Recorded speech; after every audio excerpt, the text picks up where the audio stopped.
Hi, I'm Christina and this is my end of year book tag. Now this was created by Ariel, so I will leave her original video and her channel linked down in the description box below so you can check those out. And I have my questions printed off. So question 1, are there any books you started this year that you need to finish? And the answer is yes. So this is my pile of shame, as it were, and you can see where I've stopped reading at various points.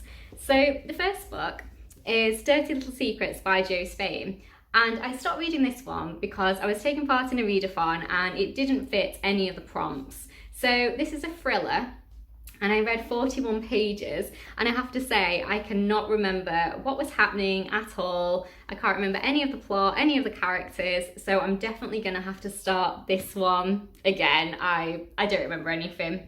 And then the second one is The Farm by Joanne Ramos.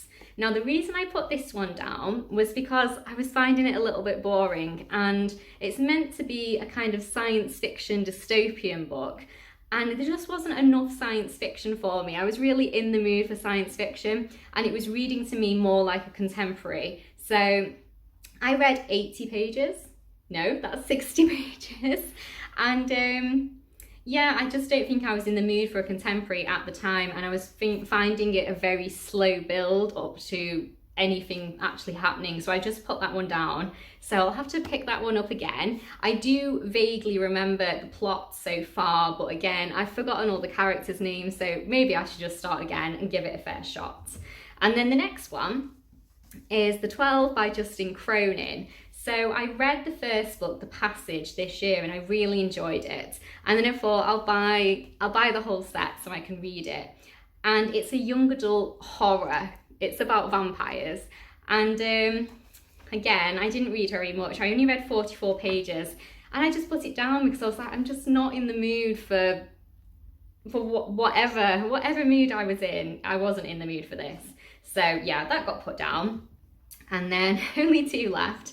So I also put down A Man Called Ove by Frederick Backman. Now I absolutely love Frederick Backman's writing. I read Beartown by him and it was one of my favourite books of the year that I read it.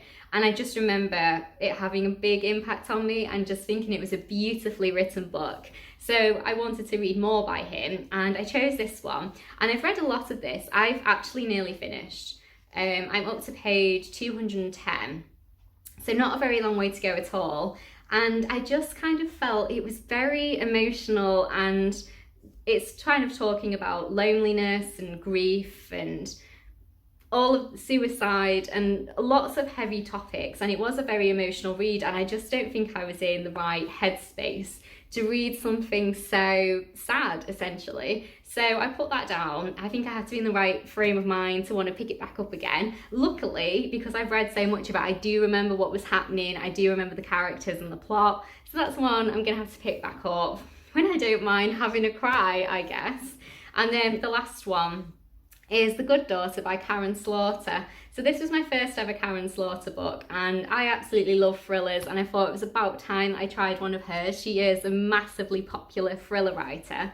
So I read 70 pages, and honestly I was finding it very graphic. It wasn't scary or disturbing, it was graphic, and as I was reading it I was like, ooh, I was a little bit put off it. Normally I don't find things overly graphic and it doesn't bother me, but this kind of was bothering me, so I put it down. And I might not pick that one back up, I'm not gonna lie. I might just see how I feel. So yes, that is the books that I need to read this year. Maybe, I mean, I probably won't read them all this year, let's be honest. But yes, that's the answer to the question. I have 5. So question 2, do you have an autumnal book to transition you into the end of the year? And I would say yes, it's the one I'm reading right now, which is All the Bad Apples by Moira Fowley Doyle.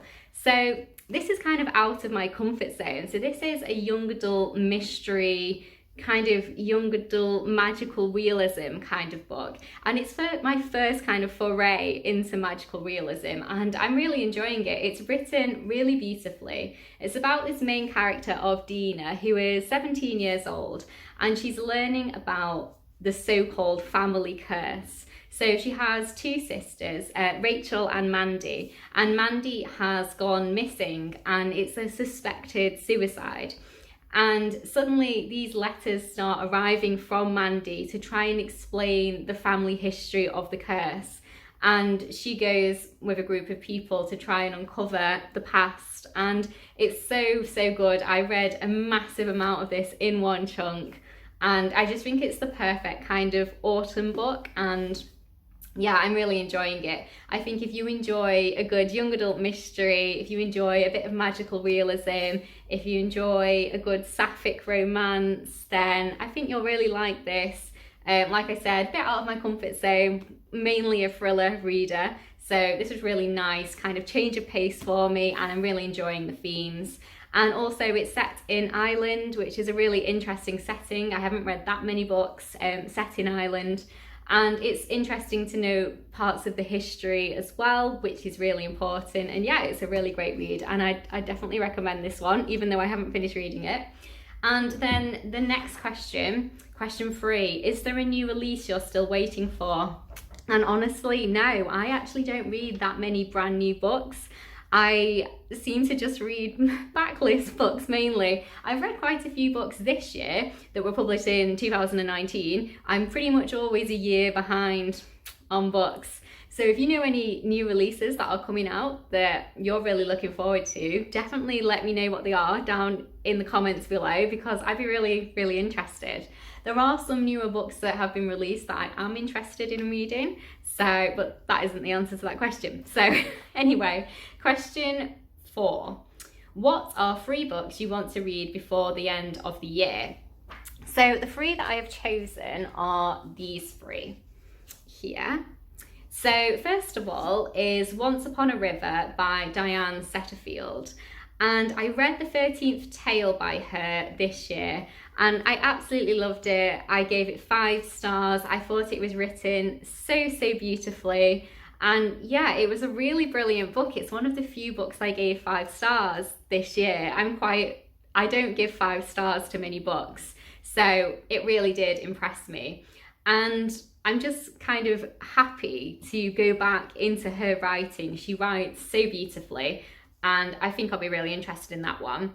So I actually don't know much about it. I just bought it because I loved her previous book so much, and I just bought it as an author buy as opposed to anything else. So it says on the back, "It was the longest night of the year when the strangest of things happened. In an ancient inn on the Thames, the regulars are entertaining themselves by telling stories when the door bursts open and in steps an injured stranger. In his arms is the drowned corpse of a child. Hours later, the dead girl stirs, takes a breath, and returns to life. Is it a miracle? Is it magic? And who does the little girl belong to? An exquisitely crafted, multi-layered mystery brimming with storytelling and the urgent scientific curiosity of the Darwinian age.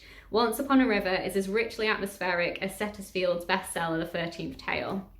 So if it is anywhere near as good as The 13th Tale, I'm gonna absolutely love this. So that's that one. Really looking forward to reading that one. Now, I'm sorry it's getting so dark in here and the lighting's awful. This is the only place in the house that has any natural light left. So I guess this is autumn winter Floras, unfortunately. And then the second book is The Life and Death of Sophie Stark. Now this will be a reread for me. I read this maybe last year, maybe the year before, whatever year it was. It was my absolute favourite book of the whole year, and I loved it so much. I still think about it now. And I bought it because I borrowed it from the library, so I didn't own a copy, and I thought, I want to own a copy. This was so wonderful. It was genuinely my favourite book of the entire year. So I want to read it again and just feel if I feel the same way, basically. I hope I do. So it's about this woman called Sophie Stark. And I'll just tell you the back, actually. This is the story of an enigmatic film director told by the 6 people who loved her most. Brilliant, infuriating, all-seeing and unknowable, Sophie Stark makes films said to be more like life than life itself. But her genius comes at a terrible cost, to her husband, to the brother she left behind, and to an actress who knows too much. So you never actually hear from Sophie Stark at all. You just hear from different people who are really important in her life. So obviously her husband, her brother, etc. And you see her through different people's perspectives, and she turns out to be quite an unusual character. She's quite elusive, I guess you would say. And yeah, I just thought it was an absolutely wonderful book, and I really want to read it again. So that's that one.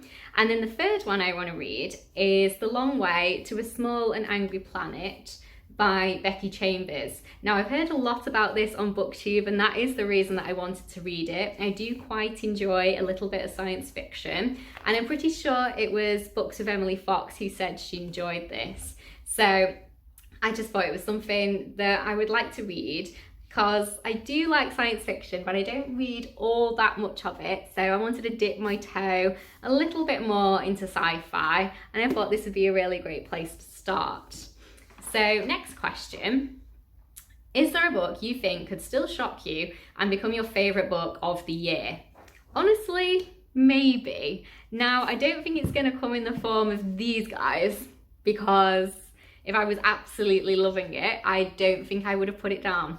So I'm looking at this one by Diane Setterfield. If there is one that is going to blow me out of the water, I'm thinking it will be this one. So that's that one. Have you already started making reading plans for 2020? So I have. I'm going to aim to read 52 books. Oh wait, in 2020, it's 2021. Yes. I'm planning to read 52 books in 2021. So I set the same goal for this year, 52 books in 2020, and I've read 46 books so far. So I am one book ahead of schedule. So I'm definitely on target to meet that. So hopefully I will.